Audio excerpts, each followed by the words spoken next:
Kunja Bihari Jaya Radha Madhava Kunja Bihari Jaya Radha Madhava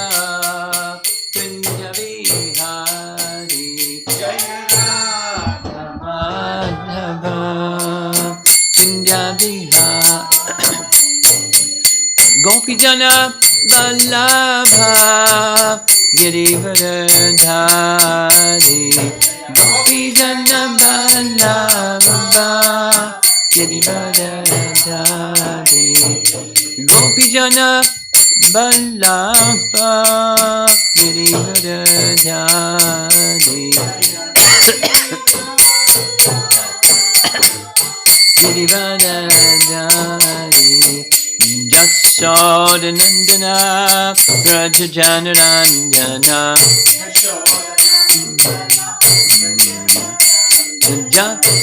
Jasodanandana Brajajanarandana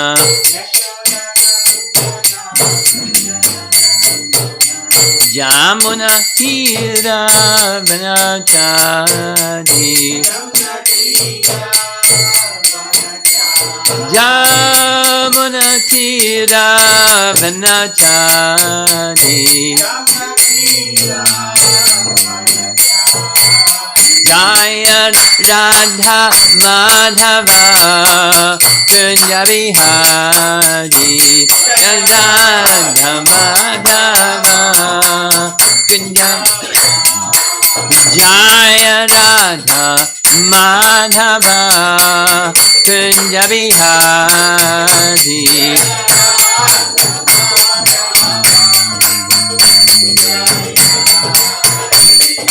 Gopijana Vallabha Girivardhari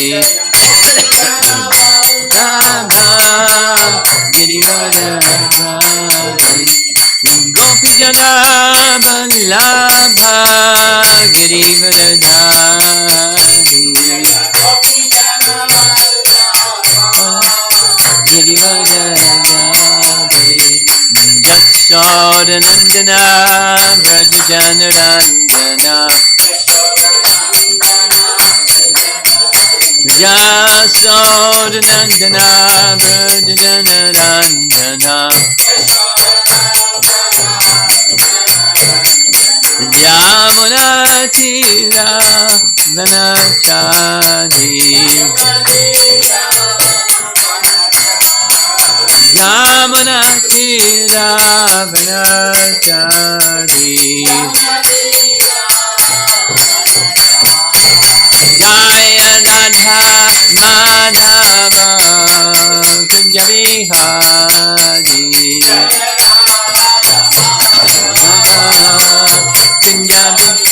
Jaya Radha Madhava Kunja Bihari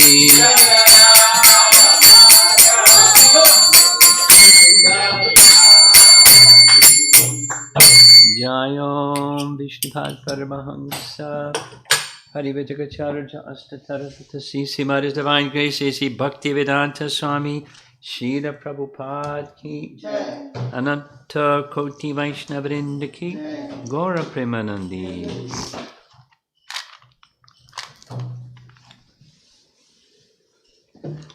Om Namo Bhagavate Vasudevaya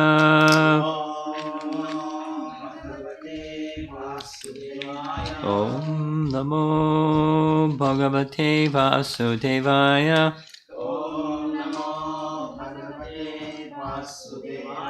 Om Namo Bhagavate Vasudevaya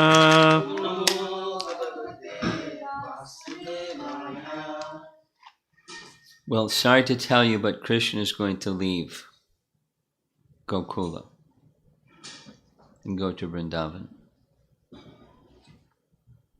What can we say? He wanted to go to Vrndavan, and so he inspired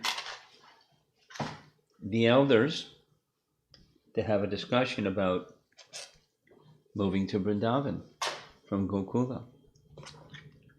And that's the section that we're going to be reading from. This is chapter 11, Krishna's childhood pastimes. And many things happened so far. The twin Arjuna trees had fallen and everyone was puzzled. How did that happen? Little boy said, he did it. He pulled the tree over with a wooden grinding mortar, and not only that, but two celestial beings came out of the trees and said things, and they left. So the parents go, right, nice try. So, but they decided with disturbances, too many disturbances, it's time to leave Gokul. There were other reasons they gave. The grass had been well trampled by the cows, and we'll hear some of their reasoning. Starting with text 22, chapter 11, 10, 11, 22. At this meeting, all of the inhabitants of Gokula, a cowherd man named Upananda, who was the most mature in age and knowledge and was very experienced according to time, circumstance, and country, made this suggestion for the benefit of Rama and Krishna. Vishwanath writes, Upananda was Nanda's elder minister. From the description, it is understood that he was wise. Jiva Goswami writes, among them, Upananda had knowledge of purpose, or artha, place and time, taking them individually and altogether, and had special knowledge of what was best, average, and inferior. He was called most knowledgeable, Jnanadikaha, because he was older and acted according to his name. Upananda means subordinate to Nanda. You know that story, right? When Parjanya was turning over the kingdom to his eldest son, Upananda, he turned to Nanda and said, he should be the king. My name is Upananda. And he's the best. He's Nanda. So he acted according to his name, Upananda. He was Nanda's advisor and elder brother. This means he was qualified to speak. By his natural prema, he did what was beneficial for Balaram and Krishna, Priya Krit. He feared for the safety of Krishna and Balaram, as mentioned in the previous verse, Mahotpatan Anubhuya. Though actually the name Upananda should be given to the younger brother, their father had named them in the opposite way, at his discretion. His father named him Upananda because he gave joy to those close by. Later he named the younger child Nanda as part of the pair. By chance, those names happened to describe their position in relation to each other. That is, Nanda was the main brother and Upananda was his assistant. Since Nanda was endowed with all characteristics, Upananda, the elder, most wise brother, voluntarily gave Nanda leadership of Gokula. Are we okay? He was asking if you need a fan. No. I'm fine. Look, you got a short sleeve shirt on. Maybe you're hot. The vent in the back is... I'm fine. Thanks.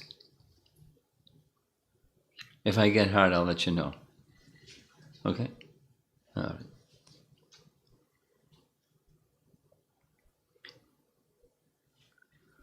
Vishwanath writes in his commentary, Upananda was not only Nanda Maharaja's elder brother, but he was also most learned and an experienced counselor.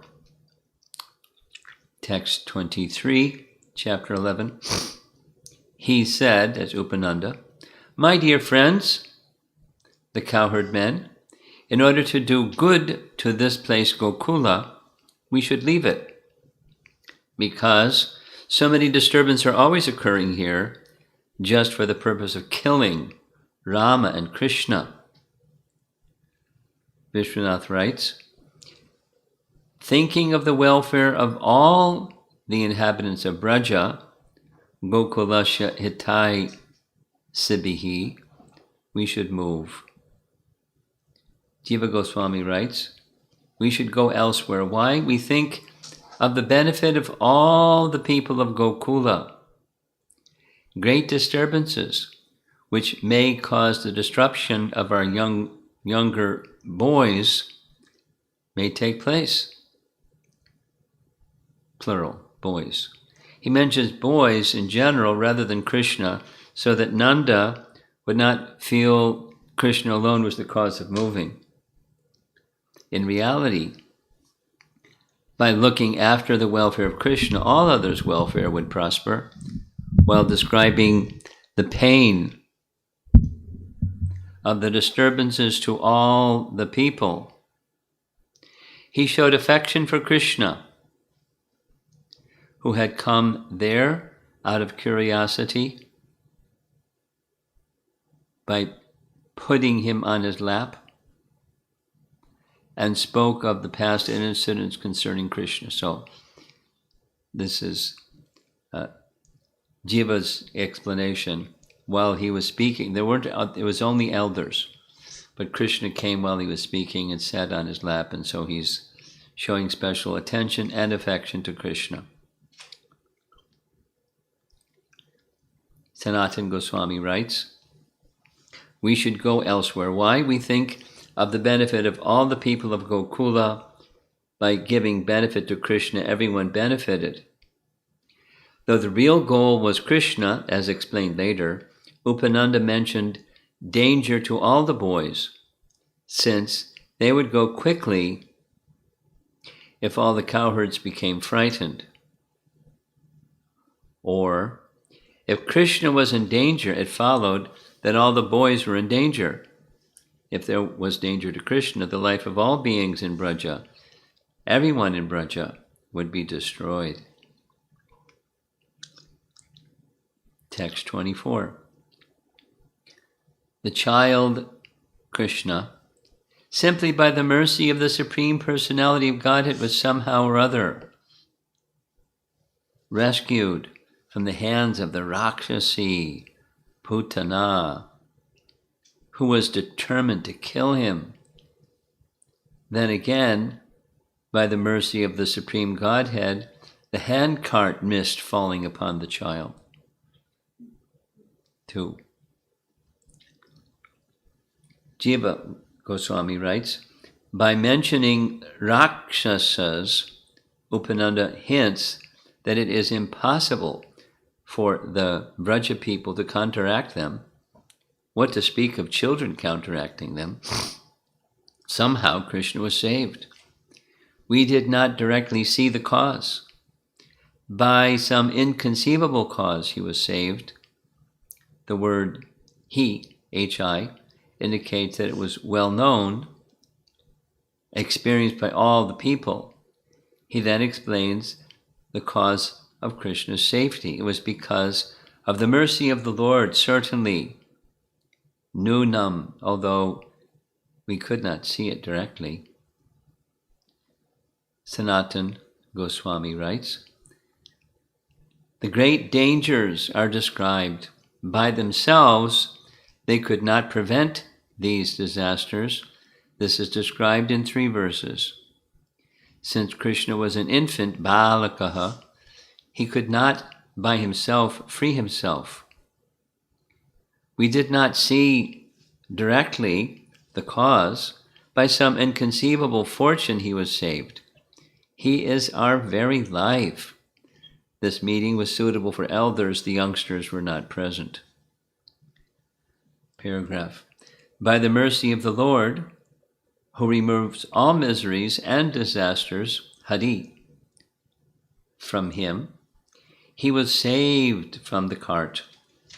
He escaped from the Rakshasi, who could do nothing against the protecting mantras of Yashoda and others while in the house of us devotees. That is our good fortune. When the cart fell on him while he was sleeping under it, far off in a lonely place, the cart broke. By the mercy of the Lord, that miracle happened. Text 25. Then again, the demon Trinavarta, in the form of a whirlwind, Chakra Vatena, in case you want to know what a whirlwind in Sanskrit is. Chakra Vatena, took the child away into the dangerous sky to kill him, but the demon fell down onto a slab of stone. In that case also, by the mercy of Vishnu and his associates, the child was saved. Jiva Goswami writes, he was taken by the demon into the sky full of danger since it was high, without any support. He was saved by associates sent by the Lord. In this case also, the Lord, along with his associates, saved him. Sanatana Goswami writes, Ayam indicates that the event happened soon after, or concerning the same person, or it indicates affection by showing the inauspicious act of Trinavarta. He was taken by the demon into the sky, which was dangerous because if he fell, he would be killed. Though it is not suitable to speak of the Lord in this manner, it was done to invoke a sense of fear. Or it is stated out of anxiety arising from general affection, according to this Sanskrit rule that says, a relative or intimate friend is always fearful of some injury to his beloved, which is true. Though he fell on a stone. Above and below, there was danger. He was saved by the best devatas, Sureshwarai. Vishwanath has a slightly different explanation. Krishna was once taken into the sky by Trinavarta, Chakravatena, and nearly killed Vipadam. Fortunately, he was saved by Vishnu, Sureshwarai, because he's the best of the demigods. The word api mentioned in the following verse should be understood in this verse also, that is, quote, although api Krishna was taken in the sky and dropped on a rock, he was saved by Vishnu.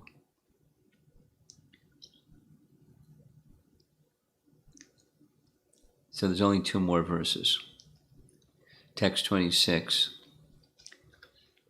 Even the other day, neither Krishna nor any of his playmates died from the falling of the two trees, although the children were near the trees, or even between them. This also is to be considered the mercy of the Supreme Personality of Godhead. Again, no BBT purport or Prabhupada purport. Jiva Goswami writes, he speaks with choked voice and tears. He uses incomplete language out of grief.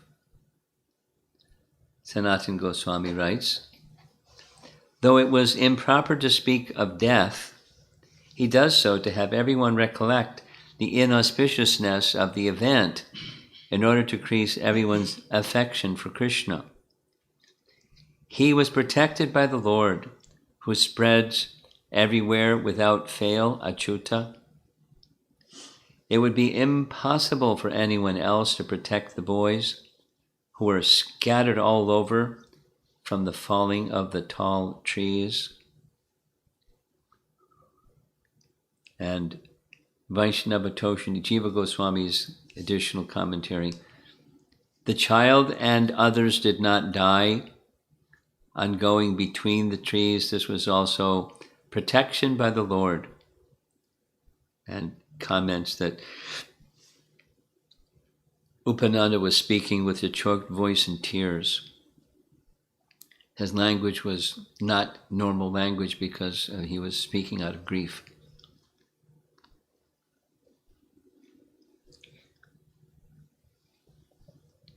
So comes 27. All these incidents are being caused by some unknown demon. Before he comes here to create another disturbance, it is our duty to go somewhere else with the boys until there are no more disturbances. And this is Prabhupada's purport. Upananda suggested, by the mercy of Lord Vishnu, Krishna has always been saved from so many dangerous incidents. Now, let us leave this place and go someplace where we may worship Lord Vishnu undisturbed before there is another cause of death from some demon who may attack us. A devotee desires only that he may execute devotional service undisturbed. Actually, we see, however, that even during the presence of Krishna, when Nanda Maharaj and the other cowherd men had the Supreme Personality of Godhead in their presence, there were disturbances. Of course, in every case, Krishna came out victorious. The instruction we may derive from this is that we should not be disturbed by so-called disturbances. Easier said than done, right?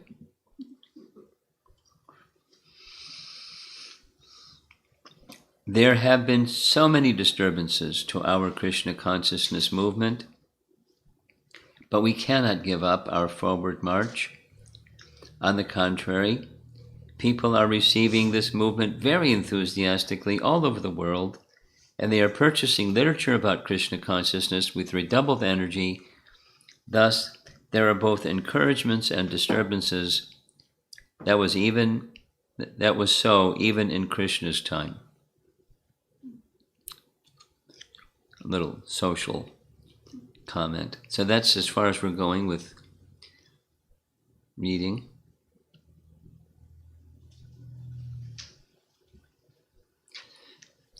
Each of these, in the flow of Krishna's Leela,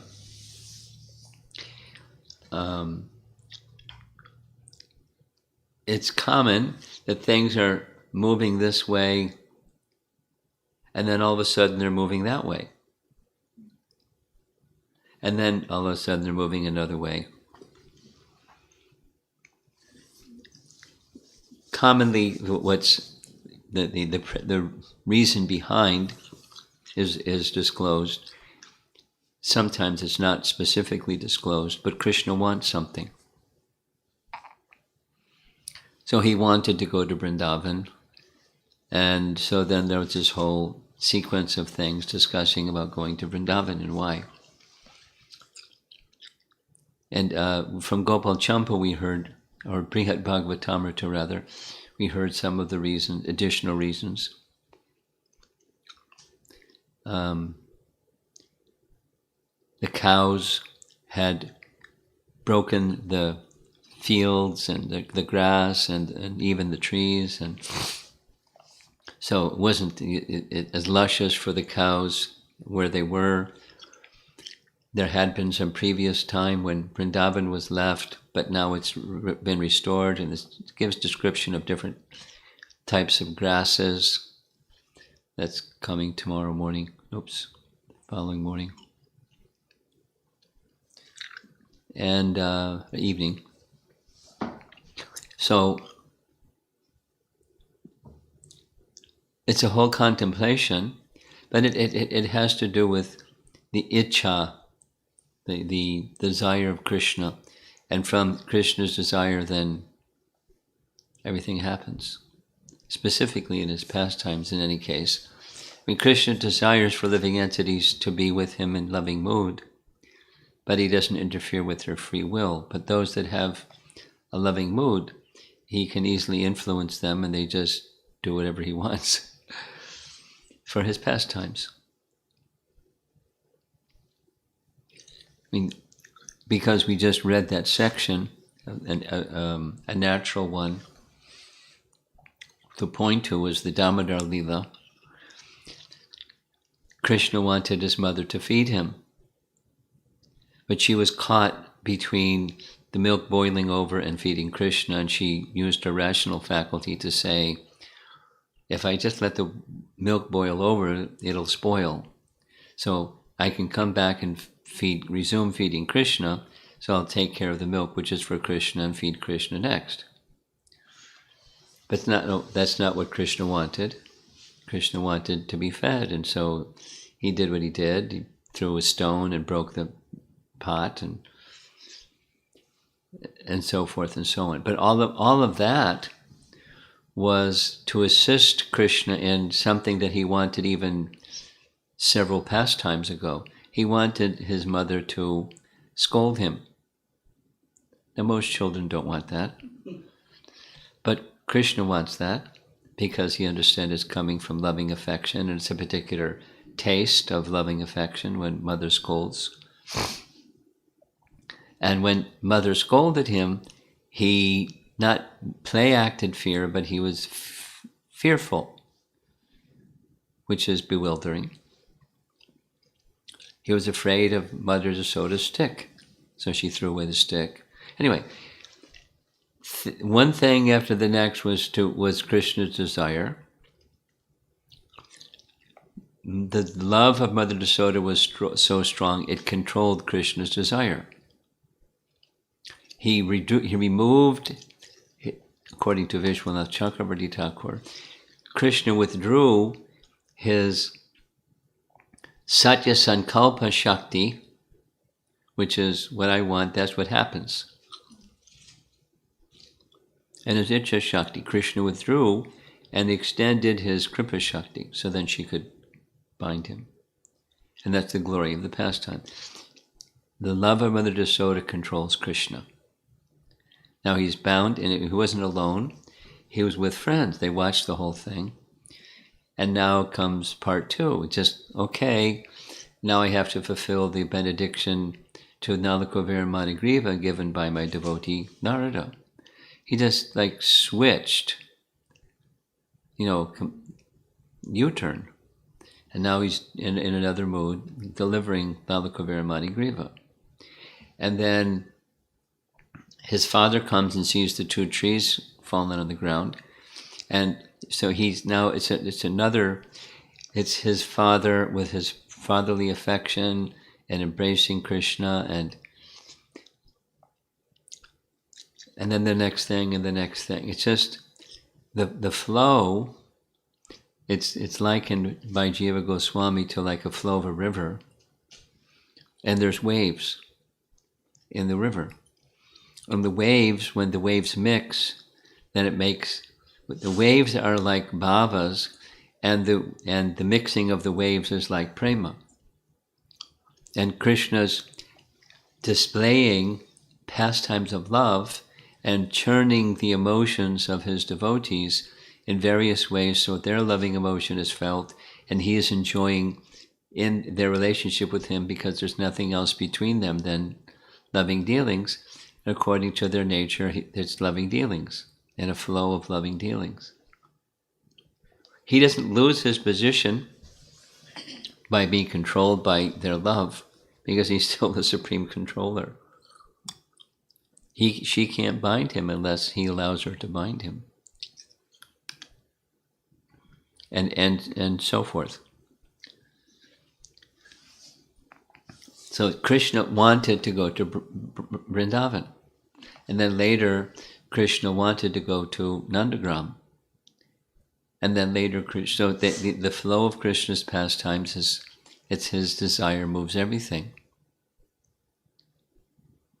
Including what his, including what his devotee Narada does. When Narada goes for a second time to visit Kamsa, Kamsa receives him very respectfully. Nanda says, "You pleased me very much by your nice reception. I want to share something with you. Remember that voice from the sky that said the 8th child of Devaki was going to kill you? Well, Vasudeva cheated you. The 8th child of Devaki was taken to the other side of the river Jamuna. That's Krishna. And now he's over there in Nandagram. So, Kamsa, you're really smart. You better protect your backside. You do the needful." "Oh, I'm going to kill Vasudeva." No, it's not Vasudeva. It's the 8th child. That's the one you got to get. Make a plan to get him. Knowing that it was just to instigate the purpose of Krishna's appearance, which was to kill the demons. He was having too much fun in Vrndavan. He has to go. So then Narada went to visit Krishna in Vrndavan and said, "Oh, he can't say, 'Krishna, don't you remember the reason for your coming into this?' Because he's enjoying his pastimes." So he comes, Krishna receives him, and Narada says very expertly, "I long to see that day when you will go to Mathura, and Vasudeva and Devaki, your mother and father, who are in a prison house of Kamsa, you will free them from prison of Kamsa after you kill Kamsa. And then all the other demons for which you appeared in this world, I long to see the day when you annihilate all the demons and give relief to Mother Earth and all the demigods who appeal to you to come and descend. I long to see the day." And Krishna said, "I'm leaving tomorrow." And he left the next day. So what inspired Narada to do that? There's only one. Because Narada isn't going to do something that Krishna doesn't want, or anything that Krishna wants, Narada will do. And has that kind of relationship of service. So, while we see events, in Krishna's pastimes, we must bear in mind Krishna's behind the whole thing. And then comes to our lives. Good fortune and ill fortune, like, misfortune. How does misfortune come into the life of a devotee? Well, we're devotees and so there's misfortunate things going on around us. And, it's pretty, sickening to just check out the news and hear the latest sick thing that's happening. It's like, gosh. And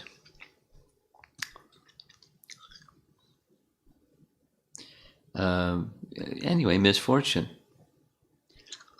I was just reading this afternoon. Maybe I'll put it on my computer. Something that Jiva Goswami writes about misfortune. You like to hear it? Yes. You sure? Yes. Okay.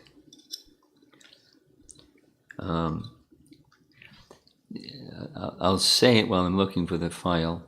He says that for a devotee there isn't such a thing, because misfortune means karma, and for devotees there's no karma. But it's an arrangement of the Supreme Lord. And that's how devotees think. So let me find it.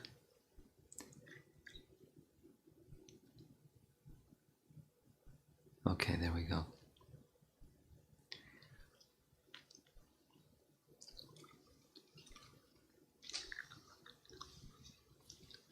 Question. Okay. why is it seen sometimes that devotees also become affected by calamities and disturbances, such as diseases, etc.? Answer. Srila Jiva Goswami has clearly stated in Bhakti Sandarbha, gives the Sanskrit, the translation reads, in regard to the devotee's disturbances, it should be understood that ordinary karma can never be the cause of any disturbance in the devotee's life, since such karma is extremely weak in front of bhakti. Thus, it is only due to some previously committed aparad or offense that the devotee receives some disturbance in their bhajan. Just as the king named Indradumna became an elephant named Gajendra due to an aparad committed towards Agastya, described in the Bhagavatam, Canto 8. Otherwise, for a devotee, there's absolutely no inauspiciousness. And then Jiva Goswami quotes from Vishnu Sahasranam. Ma Vasudeva Bhaktanam Ashubham Vidyate Kvachit. At any time, there's nothing inauspicious for devotees of Vasudeva, which is also quoted in Bhakti Rasamrita Sindhu.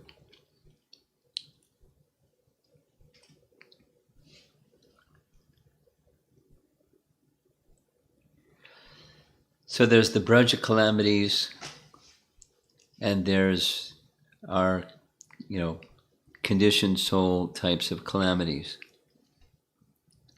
And this is taking the message from the 10th canto, and how does it apply to us? Well, we're not immersed in Krishna's internal potency. When we are immersed in Krishna, to the degree that we are immersed in Krishna's internal potency, we can easily cross beyond the difficulty of material existence. And we're not fully there, most of us at least. And so, it's not karma, that's for sure, because bhakti is stronger than karma. Even in the Abhas bhakti stage, or Nam Abhas stage. But there's some purification. And we may not understand the purification, but Bhakti Siddhanta says, or writes, that it's for the devotee, when the devotee has difficulty, it's the Supreme Lord Govinda uprooting the very root tendency of karma, which is ignorance or evil desires. So whatever degree of ignoring Krishna tendency that we may have, it's checked by a difficulty, challenged and uprooted. Because when there's difficulty, commonly, at least for pious people, they take more intense shelter of Krishna. Impious people, it's another story, but the pious people, shelter of Krishna becomes more strong.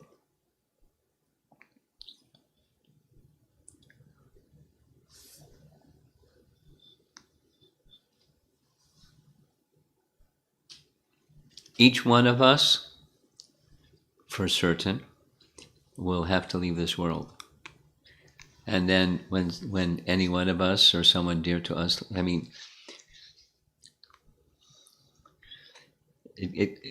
anecdotally, there's somebody who's two brothers whose initiated devotees whose father was in the hospital with something, and it was going really, really bad, and they were in anxiety because of getting on an international flight, and who knows what's going to happen. And then they kind of made some resolve. They have to. One of them has to go, and then it turns out their father, while in the hospital, contracted coronavirus, so he had to be taken out of this hospital and put in that hospital. And These are devotees. And then there's a 16-year-old girl that's in the hospital because of this and that, and the doctors are helping, and it's getting better, but it's like very stressful, and what's going on with Bhakti Maharaj, and it's the whole.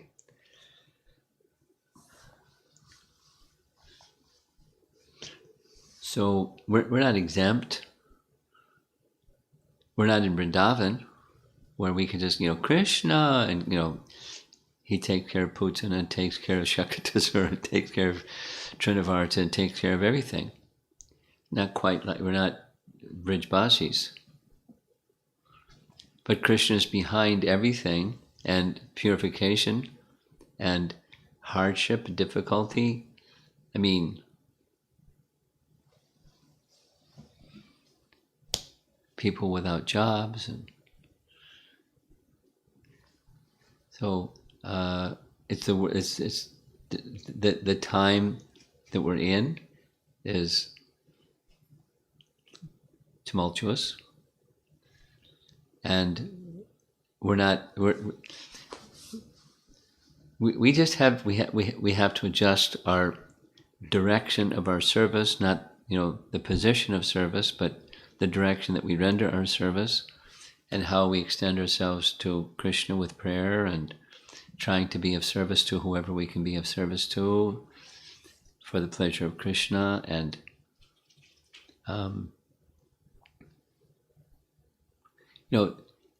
different movements are I'll share with you something that Devamrita Maharaj sent to me yesterday. He sees that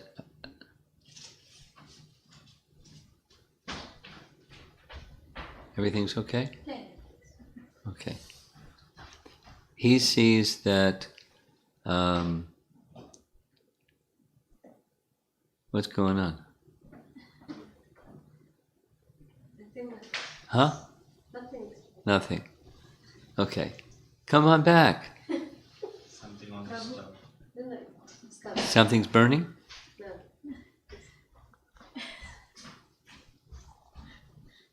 Okay. Hare Krishna.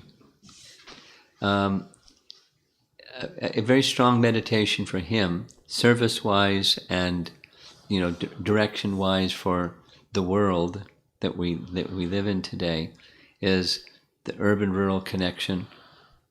Prabhupada called it simple living, high thinking. Some people call it cow protection. Some people call it exhibiting self-sufficiency. He calls it the urban-rural connection. This is Maharaj's language. And the difficulty that many people have, according to what he was sharing, the Minister of Agriculture and Cow Protection for ISKCON Global, Kalakanta is his name. It's not the same Kalakanta that's in Florida, it's another devotee. There's very few people that actually want to live that lifestyle. That they don't mind like a rural place where they can be more like less expense and live more simply and all of that, but they don't really want to earn their livelihood by agriculture. But Devamrita Maharaj feels strongly the world is moving in that direction. The instability with all kinds of, he has all this research, and he believes in it, that intelligent people see it coming and they're moving in that direction, but a lot of intelligent people don't see it, and therefore they're stressed out by the turbulences that are moving things in that direction.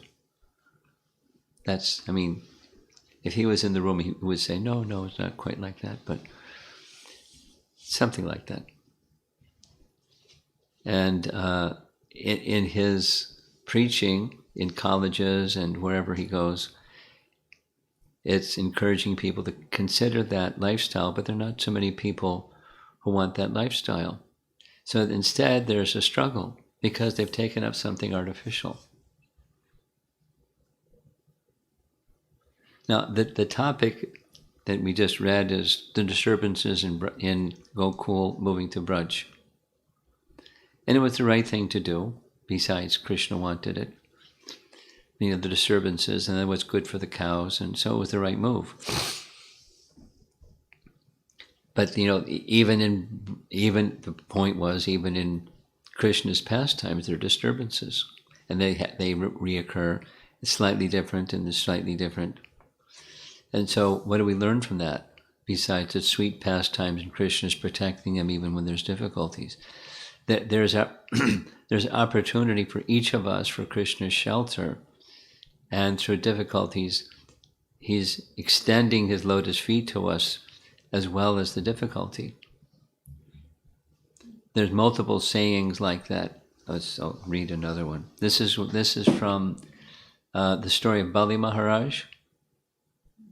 And when he's tied up, and then there's all this, hey, what's going on? And different people say different things. And then Vamana himself speaks and says, a devotee is sometimes put into adversity while executing devotional service. In adversity, everyone laments and becomes aggrieved. But by the grace of the Supreme Personality of Godhead, a devotee, even in the worst condition, can understand that he is going through a severe examination by the Personality of Godhead. Bali Maharaj passed all such examinations, as explained in the following verses. So here's 29 and 30 from chapter 22. Canto 8. The Supreme Personality of Godhead sometimes puts a devotee to severe tests that are almost unbearable. What could hardly even live under the conditions forced upon Bali Maharaj? That Bali Maharaj endured all these severe tests and austerities is the mercy of the Supreme Lord, that he survived them. The Lord certainly appreciates the devotee's forbearance, and it is recorded for the future glorification of the devotee. This was not an ordinary test. As described in this verse, hardly anyone could survive such a test. But for the future glorification of Bali Maharaj, one of the Mahajans, the Supreme Personality of Godhead not only tested him, but also gave him the strength to tolerate such adversity. The Lord is so kind to his devotee that, when severely testing him, the Lord gives him the necessary strength to be tolerant and continue to remain a glorious devotee.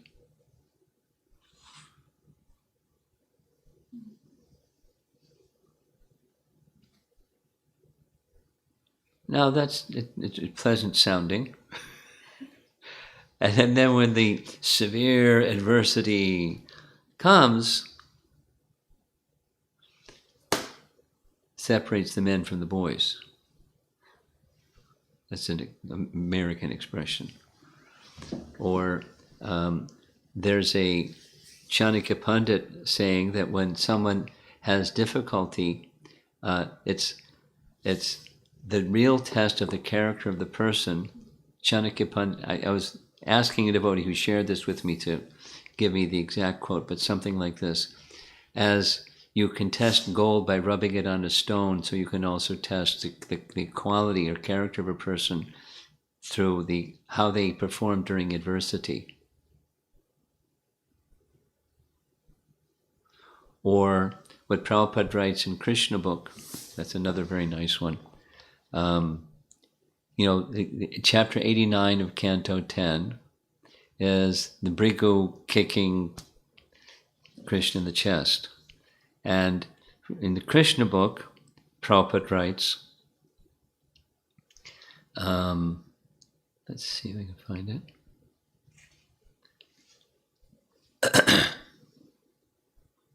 One's greatness has to be estimated by one's ability to tolerate provoking situations.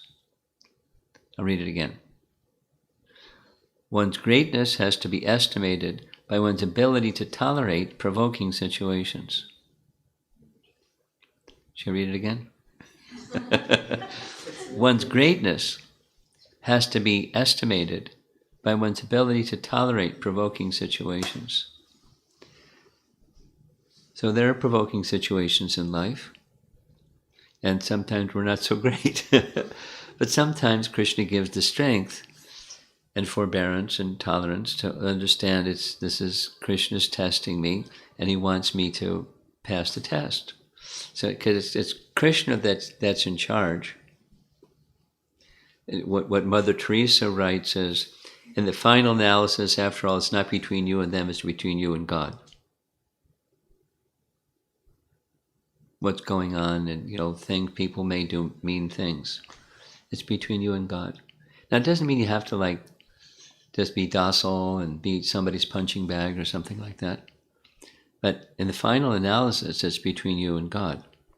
That's our place of shelter. And that's not being taken away from us by adverse circumstances.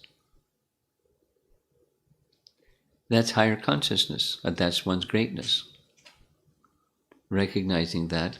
And so tolerate difficulties doesn't mean you're docile. It just means you're not reactive. You're in Krishna's shelter, and you're trying to be pleasing to Krishna given some adverse circumstance. So it depends on the circumstance. Depends on the individual. So all of that is, do not think that when we go to back home, back to Godhead, there won't be adverse circumstances. But there's always Krishna. And we get a chance to practice in our present circumstances. And Krishna is watching. And he's helping. He's not taunting us or tormenting us or something. He's giving us an opportunity to take deeper shelter of him. And then choose what's an appropriate way to conduct yourself during some adverse circumstance. But the greatness of a person can be only estimated by how they respond to difficulties that come. And the Brijbasi get an A+. And they're moving. Because Krishna wants. That's why they're moving. They're using their rational considerations. Wise, prudent, good for the cows, good for the people, good for the children. It's the right decision. So they move. But ultimately it's because it's pleasing to Krishna. That's the bhakti part. Okay, so let's see if there's a little discussion.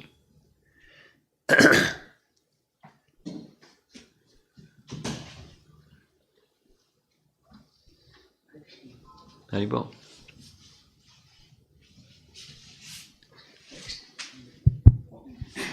Maharaj, thank you so much for visiting us and spending this evening with us. Very grateful to you. Showing your mercy again. Maharaj, the last part of this lecture is very touching because it talks about our real life. Yeah. Day to day. So, whatever you said is absolutely true because this is absolute. There is no other. But being a conditioned soul, how do we understand when we have difficulties, adversities? We don't see a light at the other side of the tunnel. We keep praying to Krishna. How do we see the hand of Krishna in our life? It is a struggle day to day. We know there is Krishna, but we read Bhagavatam, we need so many examples, like Rantidev, going so much adversities, but they were holding on to it. But we are not at that level. How do we understand that Krishna's hand is there, Maharaj? Well, you have to remove ignorance, and otherwise you won't.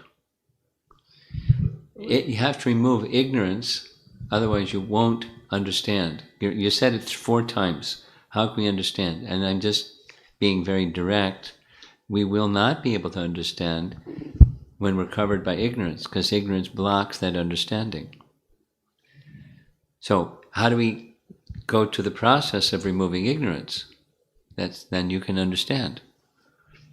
So the bhakti process, theoretical, we can't see, but theoretical.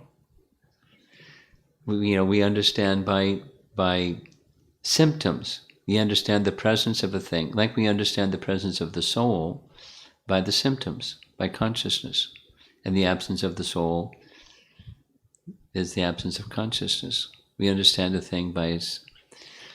In the morning, we were hearing the gopis saying, when Krishna is playing upon his flute, he's calling the cows.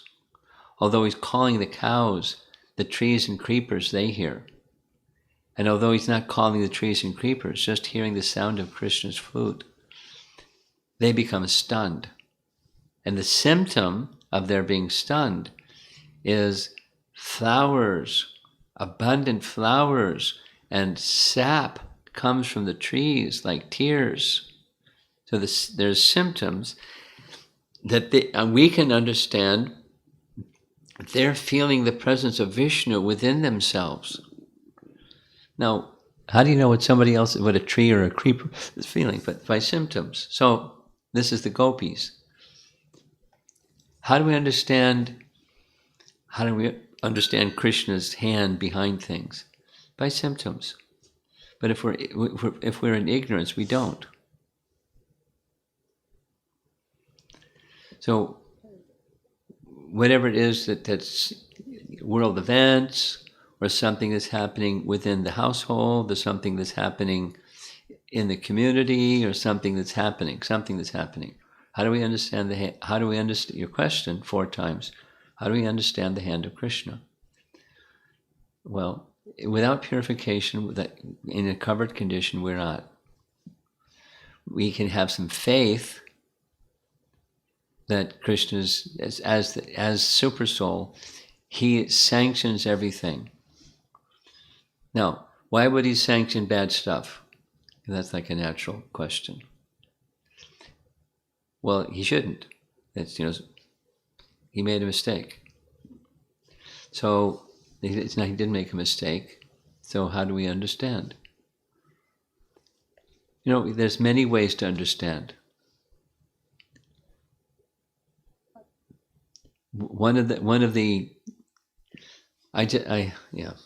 This coronavirus thing and what's going to happen when wave 2 comes, because the people that are experts in this field are saying it.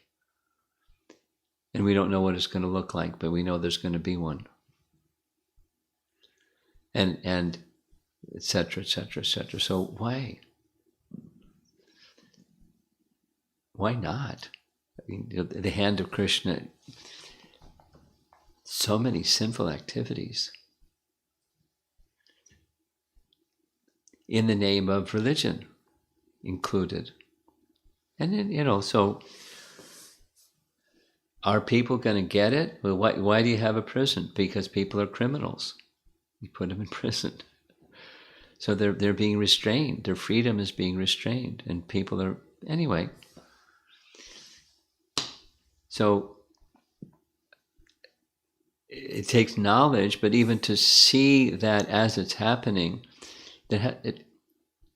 when ignorance is covering our real knowledge, our real understanding of Krishna, you're not going to see Krishna present.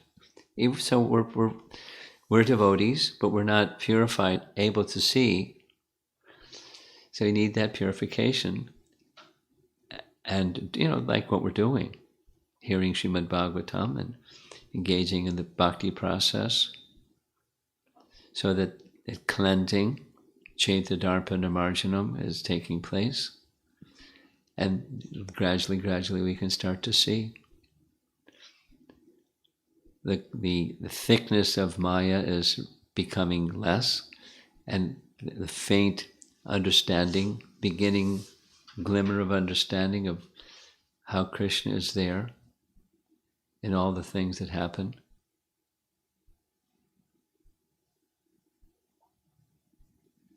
We may not understand in the moment, but if we're patient and faithful, then maybe we'll get to see the bigger picture. But at least in principle, Krishna's lifting us from the darkness of ignorance. And the spiritual master is lifting Oma Jnana Timirandasya, lifting us from the darkness of ignorance. And as we get lifted, then we can see. Until then, we won't be able to see. Just have to have some faith. Yeah. That is true.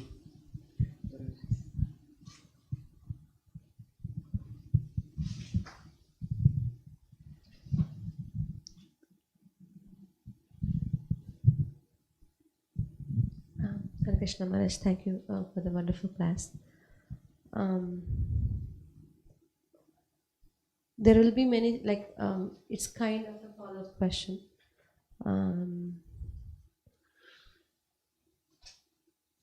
Actually, my kids asked me this question.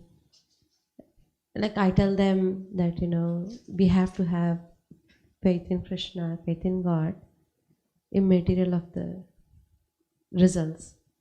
What we get when we ask for something, even if we don't get, we have to have faith in Krishna that He is going to do whatever is needed for us.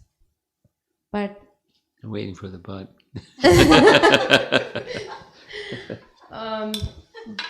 But at times it becomes hard to reason. Yes, part of it in your previous answer of not knowing or the ignorance, but also with the little faith that we have, when frustration or when your dissatisfaction takes over. Oh, I did so much. I prayed to Krishna whenever you asked me to, or every day, but nothing happened. So how do we answer that question? Oh, it's easy. You say it in different ways. Krishna is not our order supplier. Mm-hmm. That's one. Prabhupada's. My way of saying the same thing is, when you surrender to Krishna, please understand that you're surrendering on His terms, not yours. That is, He knows what's best for us. We don't. We got ourselves into, a big mess because we thought we knew what was best for us. People do things that what they think is best for them. And look at the mess. So when you have some idea of what's best for you, you have to put that over on the side, and Krishna knows what's best. And that's the term of taking shelter of Krishna, is He knows what's best. So it may be, for just going back to your question, do you really want me? Now, if Krishna understands, yes, she really wants me, He may, like you may do with your child sometimes, He may not immediately give you what you want, because He knows that really just giving you what you want isn't really what you need, and it's really not what you want in the higher sense. But He wants that sense of affection and dependence upon Him to become strengthened without condition. So when you say hello and there's no hello back. Hello? No, we have our expectations. So Krishna's responding in ways that we may not be noticing. I'm dealing with a situation with a couple of devotees where it's clear to me that Krishna is reciprocating, and it's clear to them Krishna isn't. Or it's like, it's just more hardship is coming instead of Krishna's removing them from hardship. But what Krishna wants is their heart. And, you know, Krishna wants them to understand that's what they want. Krishna's preparing some devotees to become squeaky clean so they can go back to Godhead last lifetime. And so there's some ordeal. That's Bhaktisiddhanta's language. So you may not see it. I don't want ordeal, thank you. I want it nice. He's not reciprocating. We don't see. No, we don't see Krishna's hand. We don't see the plan of the Lord. We don't see that. There's reciprocation. He's not a stone. To the degree that we have affection, what does the Supreme Lord have? But how does he display that? It's not how we display it, because we're imperfect and he's not. So how's he working our situation to bring us closer to him? In the moment we may not understand, and if you stay faithful, we'll start to understand. That's why that happened. That's why that didn't happen. Or that's why it happened this way. And it's multiple things at one time. It's not only one thing. I mean, I'm thinking, as I'm speaking, I'm thinking about 6 different situations that I'm involved with in lives of other people, and it's the hand of Krishna is not clear, or the reciprocation with Krishna is not clear to them. But you know, we're entangled in Maya. We're not easy case. But Krishna's expert, and you know, and also the conditional way in which we approach Krishna is not what Krishna wants. You know, he can give us what we want, but if he doesn't give us what we want, that may be better for us than giving us what we want, and when we want it. Then we're spoiled, and then we just keep going back to Krishna for things we want. That's not what Krishna wants.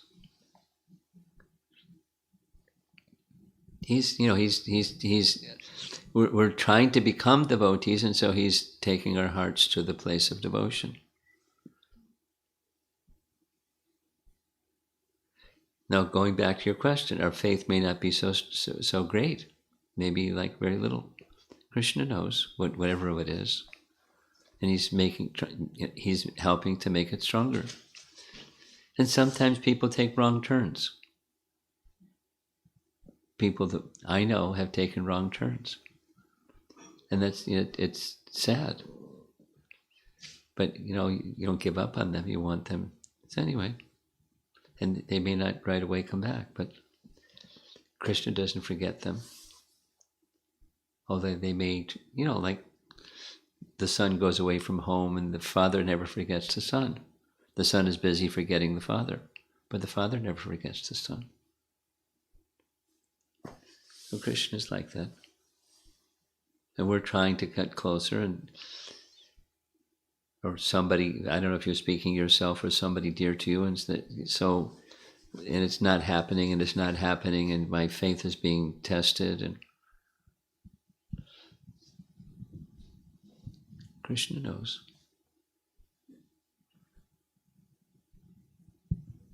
It's not like demigod worship. Quick results and presto. The journey is a more expensive journey. The price is higher. We have to give ourselves to and let go of all the temporary demands and stuff. It's not all at once. Gradual process. You have something further. I can tell you're enthusiastic. She might have something further too. If it is okay, maybe we can take online. No. This is nice. Okay. Maharaj, I'm going to go a little personal. Okay. You can stop me if you don't want to answer, but I'm just going to ask because I want to ask. So devotional service is like susukam kartum avayam. Devotional service, say it slower. No, susukam kartum avayam. Okay, okay. Happy to. So my experience is I'm not there. I don't know how it looks like. Maybe I had a glimpse for a short moment when I'm doing kirtan. Maybe I don't know. So I'm asking you because we look at you as a acharya. So can you share how it looks like? At least we can hear, not able to taste. But sorry, Maharaj. I mean, if It's in short, it's reciprocation. A relationship is reciprocation. It's it's give and take. It's both. So our position, you're looking a little puzzled. Our position is constitutionally we're servants of Krishna. So we serve. And Krishna receives the service and Krishna reciprocates. That's a relationship. And now this statement again, it's on Krishna's terms. How he reciprocates, that's up to him. That's what a loving relationship is. Look, I'll serve you, and here's my expectation back. That's business. That's not service. So service is Krishna reciprocates in his own way, and it's pretty adventuresome how Krishna reciprocates. But so what's it feel like is being in a relationship with Krishna where Krishna is reciprocating, and you're recognizing that. It's very personal. And when that light goes on, then you can see all kinds of other impure things or residual things that are hanging around inside the heart that really kind of interfere with that relationship. Anartha-nivritti. And so, there's the prayer, please take these impure things away.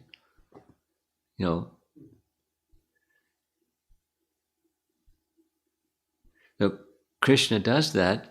Krishna's form of Lord Nrsimhadev does that especially. He takes from the heart impure things, obstacles. So it's entering into a relationship where that's the focus.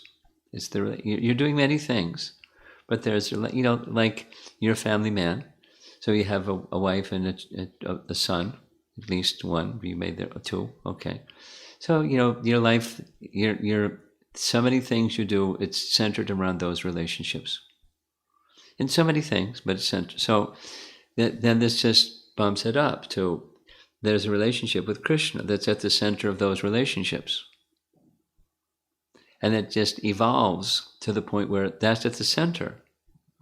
It doesn't diminish the importance of wife and two boys. It just takes on a whole other dimension, a bhakti dimension, that there's the relationship with Krishna that's helping you in these primary relationships and other activities that you do. It's just evolving in that relationship. I'm describing in general terms, but it's a loving relationship. A loving relationship meaning reciprocation. We serve, but it's not just service. There's reciprocation. And the reciprocation comes however he likes. And it's nice like that. It's not nice when it's like the relationship is on my terms. It's not his terms. I just keep serving. Just today, when having lunch, I was hearing Prabhupada speak Canto 4.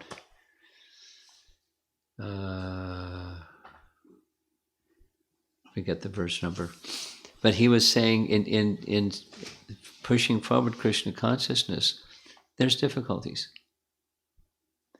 But we push on Krishna consciousness anyway.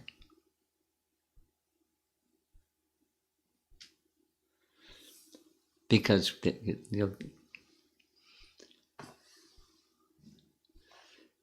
he didn't get into what his swarup and his all of those things, his position in service to Krishna. He's speaking in terms that will help his students, us. It's the relationship with Krishna, essence, and it grows. It becomes, in mature stage, it becomes really mature, but relationship, bhakti, through service and reciprocation with that service.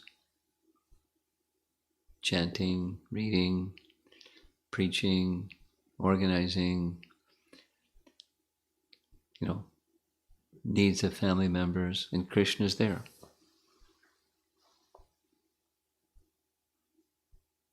Okay? Thank you. And then it grows Relationship.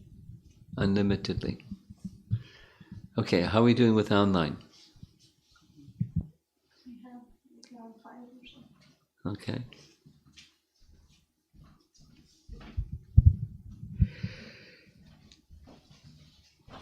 Atulya Mataji's question. Maharaj, kindly elaborate on the lessons to learn from Vasudev deciding to move to Vrndavan. She meant Nanda Maharaj. It's Upananda decided to move to Vrndavan. Sometimes in our lives, we have just decided to stay where we are Good. because sometimes the grass just looks greener on the other side. Yes. And also sometimes newness of the new place may just wear out soon. Yes. I also feel that every place in this world is troublesome. What are some principles to base one's decisions? Just stay where you are.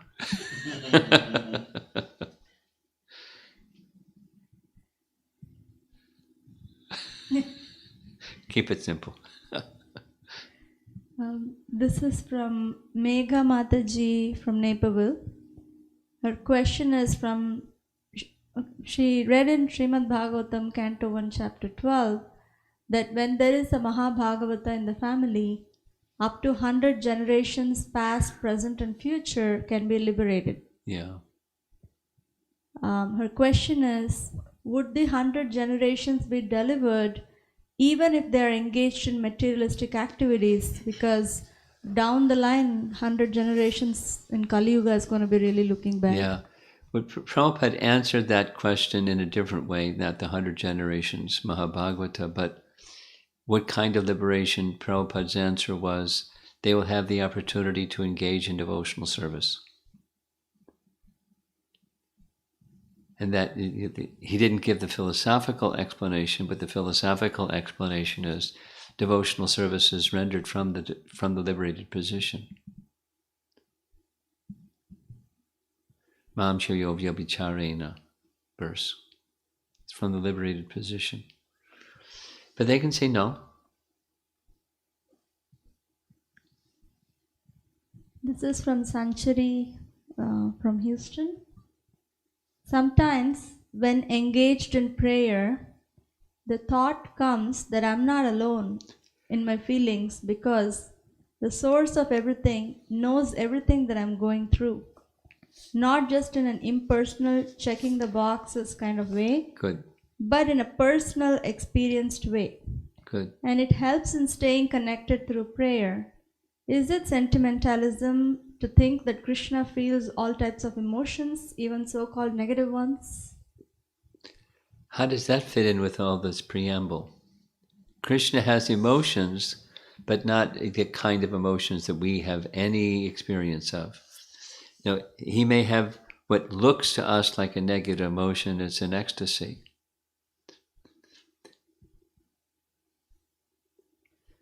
He's feeling, not just a negative emotion, he's feeling the separation of the residents of Vrndavan are felt by him.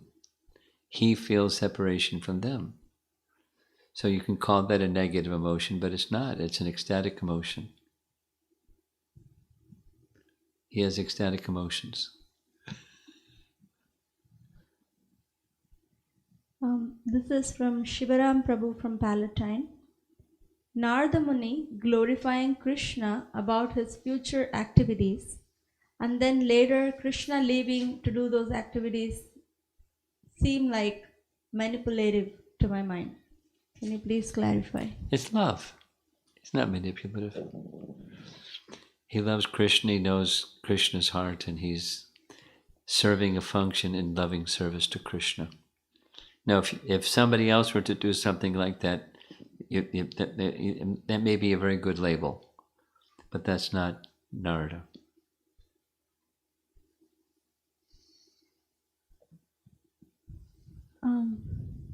This is from Padma Priya Mataji. I have heard laughter was a constant companion in the association of Srila Prabhupada.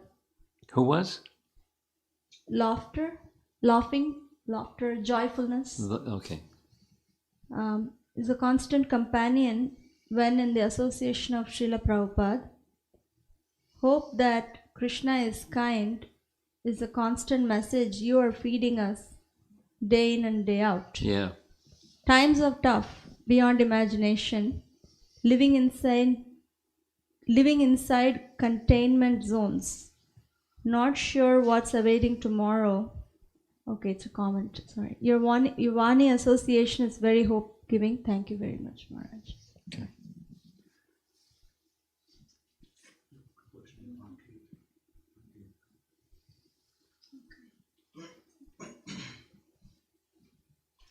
He has another one. He's.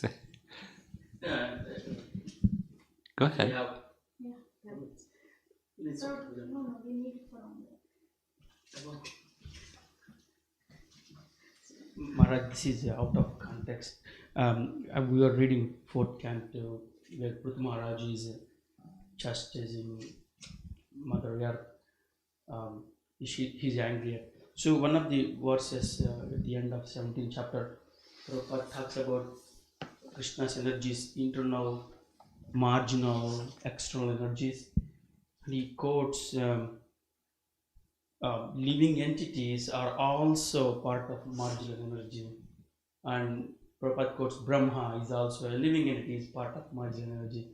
So I read somewhere else that living entities are part of Krishna's superior energy or internal part of that, because we are attracted to material, we fell down. So I was not clear of this marginal. Is it living entities are part of marginal or superior? They're both. Yeah, that's where I got. Okay, I follow the question. Yes. It's they're different models. So one model is para and apara prakriti. So the living entity is para prakriti, that's superior energy, and apara prakriti is inferior energy, not conscious. So superior energy, conscious. So that's the living entity is in that category. Then here's another model. They're not, the language is English, but so I'm sure the Sanskrit has different terminology, but just the English is marginal, is of the spiritual nature, but very tiny and therefore potentially influenced by the inferior energy, therefore marginal. The classic example given in the Vedas is where the river meets the riverbank. You've heard this example, right? Okay, so there's a line, and where the line is, it's not exactly the river, it's not exactly the riverbank. It's marginal. The living entity is in that position. That is to say, can be influenced this way or that way by the internal potency or the external potency. Living entity is not internal potency, it's superior energy, but it's not Krishna's internal potency, it's his marginal potency. So we have a tendency, marginal, to be influenced by his internal or his external potency, therefore marginal. But we're of the spiritual nature, or a superior nature, because we're conscious. Two models.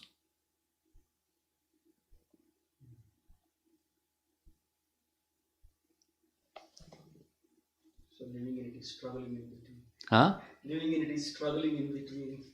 That we're marginal. Although superior, All the superior. because of being conscious. And that, Satchit Ananda Vigraha. Qualities like Krishna. Okay? One more. Pass the microphone.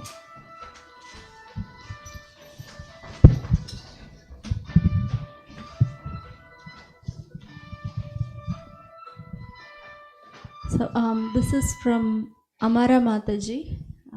She has a 3-part question. Just do one at a time, please, because her question's usually long. When some bad incident happens in life, is it karmic reaction or Krishna's arrangements? It depends.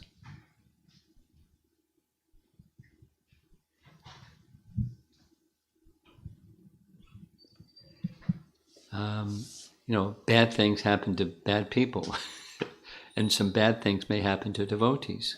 So if it's a devotee, we just read. Bhakti has the power to dissolve karma. So if something happens to a devotee that's unfortunate, you can call it a minimization of karma, but it's Krishna's arrangement to remind the devotee, you have this tendency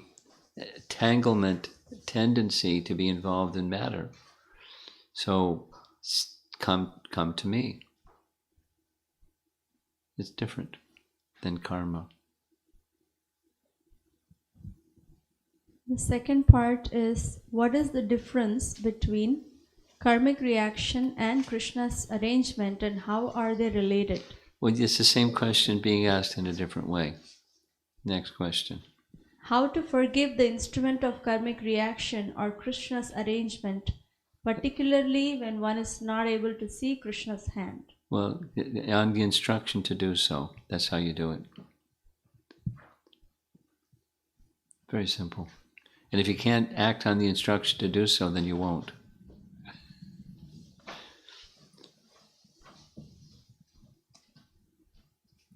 Go ahead.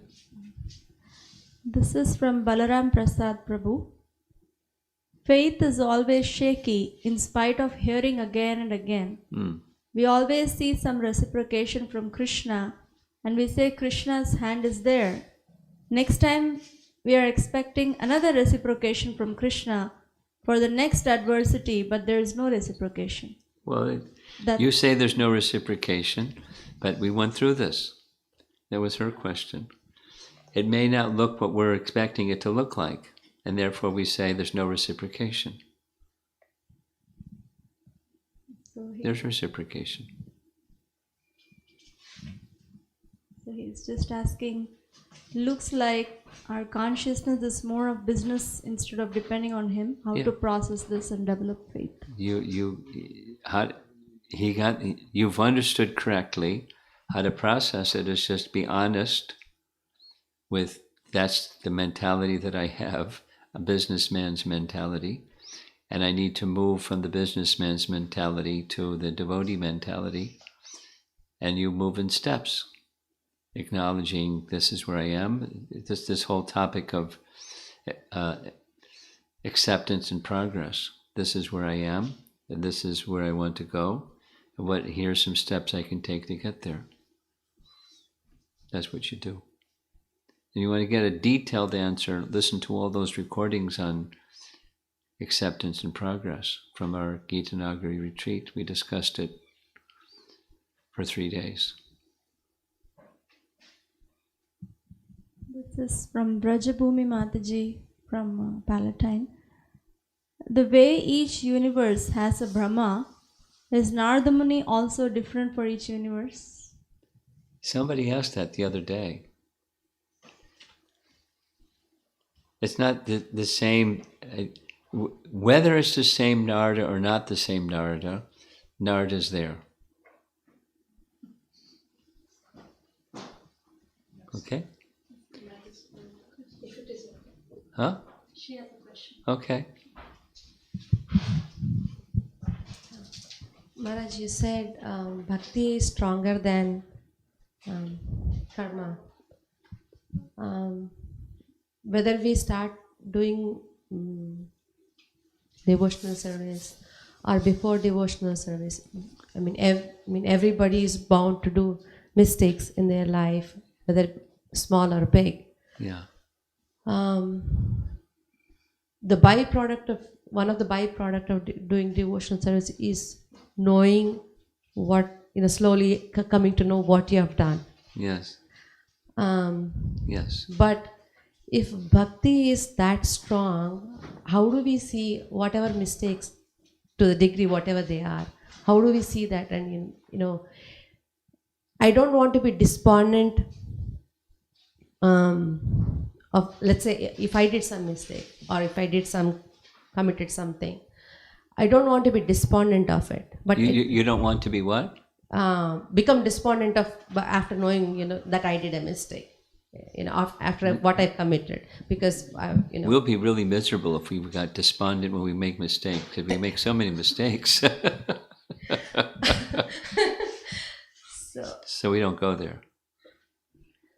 But you want to know what to do when you recognize you made a mistake, and I don't want to get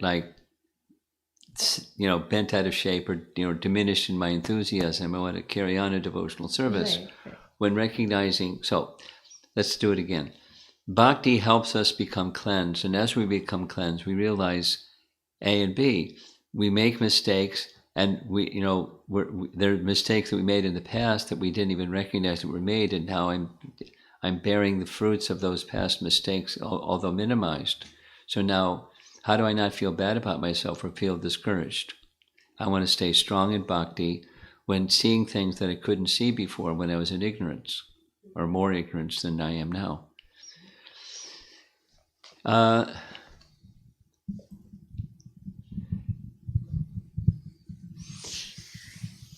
I like the example that Prabhupada gives in Nectar Devotion about a child's walking propensity. Because it's there, that just they don't have the developed motor skills, but they try to walk, and as they try to walk, eventually they develop the motor skills. So to be able to walk, and then next thing you know, they're running. So bhakti is like that. It's natural. The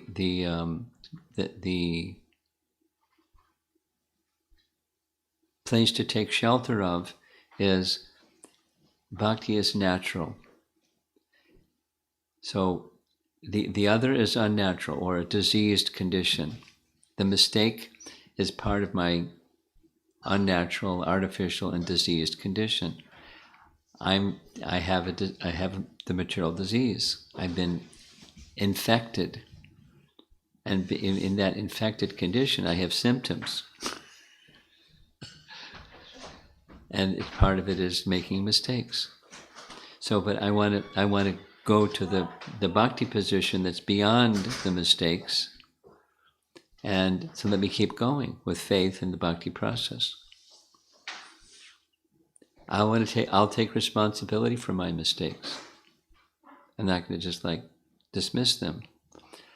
I'll take responsibility, but I'm not going to let my attention go away from taking shelter of Krishna. That's this tate nukampam susamikshamano verse. You know that one. Bhajate mama nanyabhak.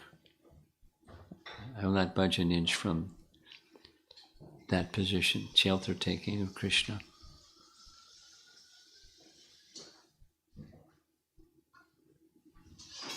Then there's strength, and with strength, then you can overcome the weakness position, or the faltering,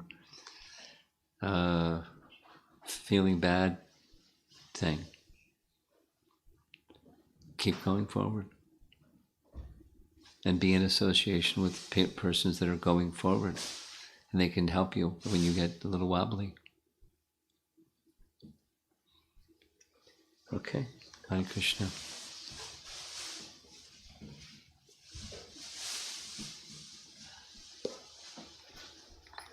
Govinda, Govinda.